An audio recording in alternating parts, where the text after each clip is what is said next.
రాజన్న సిరిసిల్ల జిల్లాలో లిఫ్ట్ ప్రమాదంలో కమాండెంట్ గంగారం మృతి చెందాడు. లిఫ్ట్ వచ్చిందనుకుని డోర్ ఓపెన్ చేసి లోపలికి వెళ్లడంతో ప్రమాదం జరిగింది. మరింత సమాచారం మా ప్రతినిధి శ్రీనివాస్ అడిగి తెలుసుకుందాం. శ్రీనివాస్, ప్రమాదం ఎక్కడ జరిగింది? నిర్వాహకులు ఏమంటున్నారు? మేడం, ఇది మనకు సిరిసిల్ల పట్టణంలో జరిగింది. అయితే మీ కమాండెంట్ మన గంగారాం గారు మన డిఎస్పీ దగ్గరకు వచ్చారు నైట్ డిన్నర్ కోసం. వచ్చి వెళ్తుండగా ఈ మన డోర్ ఓపెన్ చేసింది అనుకొని లిఫ్ట్ అప్పటికే పవర్ ఆఫ్ అయిపోయింది. డోర్ తీసుకొని వెళ్తుండగా అందులో జారి కింద పడ్డాడు. థర్డ్ ఫ్లోర్ నుంచి లిఫ్ట్ కి గ్రౌండ్ ఫ్లోర్ లో పడిపోవడంతో ప్రమాదం జరిగింది. ఈ ప్రమాదంపై నిర్వాహకులు ఏమంటున్నారు శ్రీనివాస్?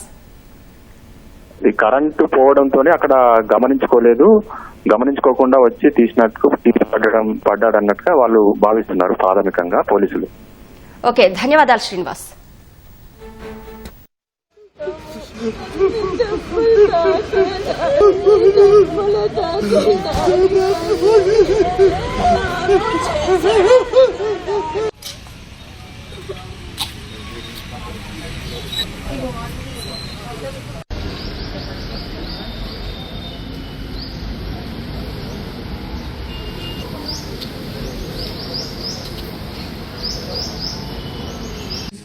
మన ఈసారి తీసుకో